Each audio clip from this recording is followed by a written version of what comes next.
We move away from legal issues. Now, the Lagos State Governor, Ambode, has ordered security operatives to apply appropriate force to clamp down on pipeline vandals, cultists and miscreants in the state. Governor Ambode, who gave the directive today during a security inspection tour of communities in Ikorodu, also announced plans to commence the construction of a road connecting border communities in Ogun State. Owutu, Ishawu, Okeoko, and other adjoining communities in Ikorodu West Local Council Development Area came to limelight in October last year after 7 operatives of the Department of State Security were abducted. That ugly incident, plus other reported criminal activities, necessitated Governor Ambode to request the presence of a military operation in the area, codenamed Operation Awatsi. The latest visit of Governor Ambode is a morale booster to these military personnel, whom he gives his backing to forcefully clamp down on criminals. So far, we have dominated Ishawu since 2015. I have 650 all ranks deployed for Operation Awatsi. I also have my naval counterparts who are being commanded by Navy Captain C.U. Yahaya. Seeing you in our midst today have rather encouraging us and giving us that hope that government will give us all it takes and the backup to go after the vandals within Arepo and the general areas where Operation Awatsi are operating. Beyond the fact that we're supporting the Nigerian police, we are also now more than ever committed to support all other security agencies in making sure that they carry out their work more efficiently. You know, I'm using this platform also to direct our security agencies that they should go ahead and use appropriate force in mitigating against such incidences next time. And it's in the overall interest of all of us while we make sure that we're upholding the rule of law. We will not fold our arms and allow some miscreants to disturb the peace of Lagos. From the military base, he told community leaders at the meeting that the state government plans to put up a link road to Arepo and Kwara communities in Ogun State, which he says would reduce the activities of vandals in the area. To take another look at the governor's directive on the use of force, I'm now being joined on the news at 10 by the Lagos State Commissioner for Information, Mr. Steve Ayorinde. Thank you so much for joining us on the news at 10. Thank you, Jama. Now, we see a clear departure from just rounding up criminals to the governor talking about appropriate force. Yes. Just explain what he's talking about when he says appropriate force. Well, I mean, we have to put it in proper context.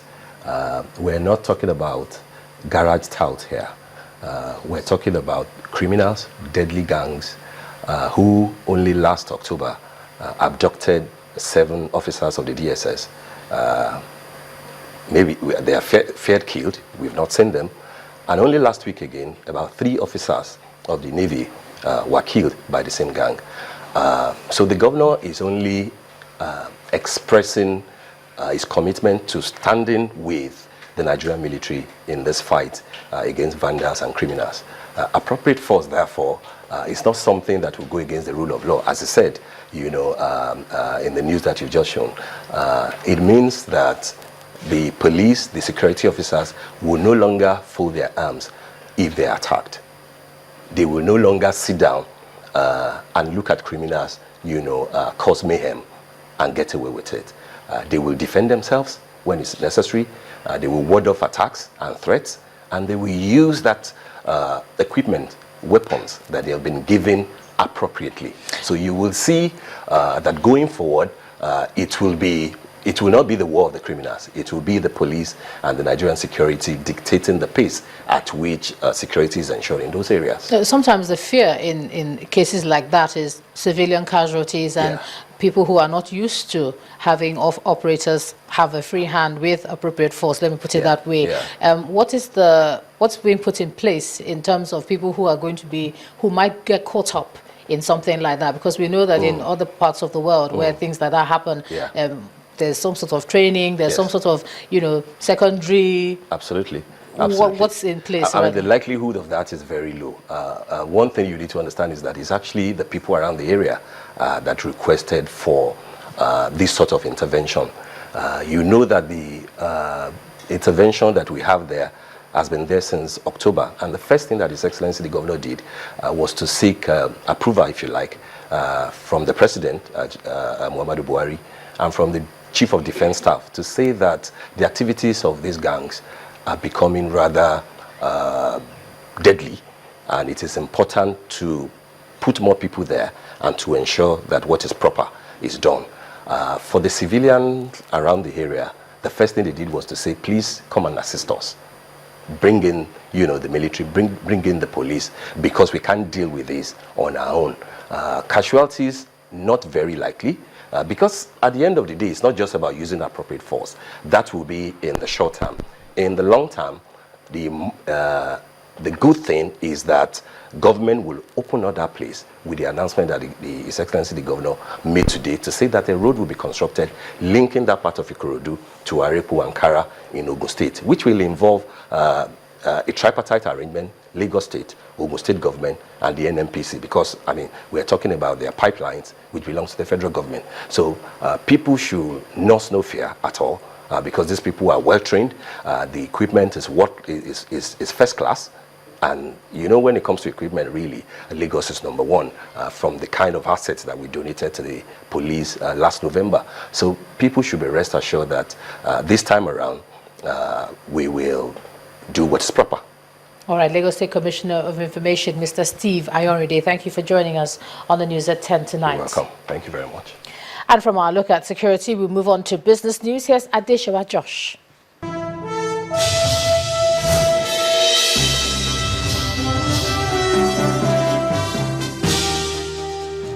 Good evening. Welcome to Business News. President Muhammadu Buhari says Nigeria holds high expectations from Britain in the country's rebuilding process due to the affinity shared by the two countries. The president said this while meeting with a team of 3 British members of parliament led by Honorable Chi Onwura at the State House in Abuja. On her part, the Nigerian-born member of parliament for Newcastle said her visit to the country seeks to promote positive engagement between Nigeria and the United Kingdom. Honorable Onwura said her delegation is also interested in ways Nigerians in diaspora can support the economic progress of the country and also promote trade and diversification of the economy. The Kwara State government plans to realize a monthly revenue of 5 billion naira. This was revealed by Governor Abdul Fattah Ahmed during the commissioning of the Kwara State Internal Revenue Service in Ilorin, the state capital. Governor also stated that one of the aims of the revenue service is to block leakages in the state. We sponsored a bill to abrogate the Board of Internal Revenue, BIR, and create the Kwara State Internal Revenue Service, KWIRS. Following the passage of that bill, I signed it into law, establishing the Kwara State Internal Revenue Service, with a mandate to mobilize revenue, block leakages, and expand Kwara State revenue base with a monthly target of 5 billion naira. As the Kwara State Governor Abdul Fattah Ahmed. The Dangote Group says a fresh $1 billion has been pumped into rice and sugar production over the next 5 years in a bid to boost agricultural production in the country. According to the group's Executive Director, Stakeholder Relations and Corporate Communications, Mr. Maso Ahmed, the investment will cut across several states and create jobs for thousands of unemployed Nigerians.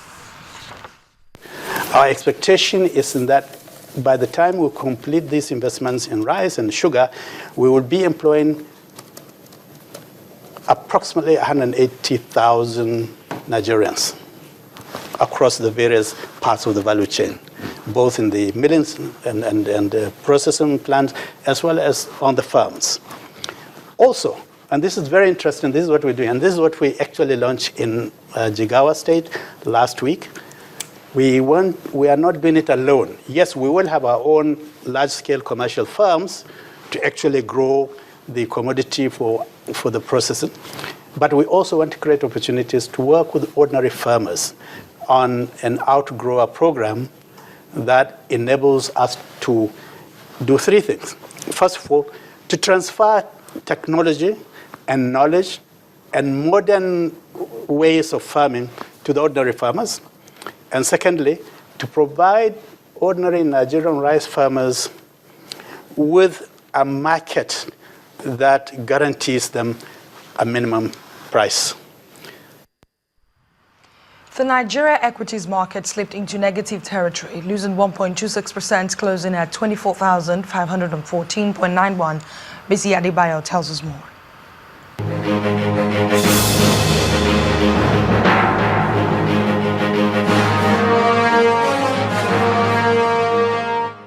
Hello and welcome to the Stock Market Reports.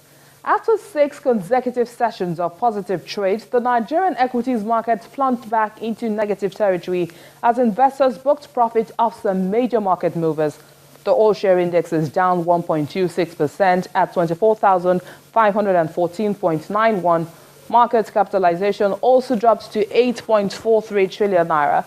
Dangote Cement led the day's top 3 price laggards, closing at 146 naira. 7-Up and Nestle finished at 170 naira and 667 naira, respectively. Tuesday's top price gainers include Guinness, GlaxoSmithKline, and Portland Paints in the top 3 category. Bank stocks continued to drive market volume, as seen in the shares of Guarantee Trust Bank, Zenith Bank, and Fidelity Bank. At the sound of the closing gong, volume came in at 290.94 million shares, valued at 2.88 billion naira in close to 3,000 deals. That's a wrap on the stock market reports. I am Bisi Adebayo. Thank you, Bisi. Now let's take a look at how other stock markets around the world fared.